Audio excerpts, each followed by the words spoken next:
In het dorp de Tienje, daar zullen ze het verhaal van de film Spetters spelen als in een loftspel.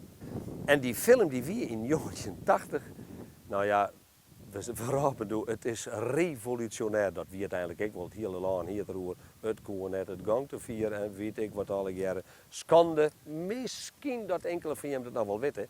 Ik ga mij spelen in die film, ik weer de patatboer. Ik reis met een grote oude auto en een grote patatwijn erachter te jaren met René Soutendijk als vriendje alle motorcrossen aan. En die patatboer die weer nogal op de maal. Ja, dat weer de man van de mannenliefde ook. Hij wordt trouwens in 10 spelen er ook Goitsen.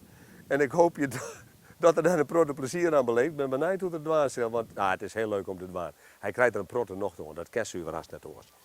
De film is het uitgangspunt, zeg maar zitten. Dus ze hadden er hun eigen verhaal van maken. Prachtig verhaal over patat, over vriendschap, ambitie, sport, leefde en de motorsport natuurlijk. En dat ik alle keer nog eens een keer mij als decor een echte motorcrossbaan. Dus jongens, wat wil je nou meer? Dat wordt een groot spektakel. Dat kent zuiver haast net oors.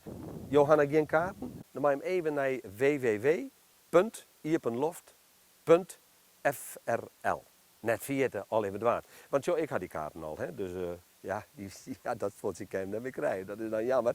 En dat traint natuurlijk als spoor. 24 maai zal het heven.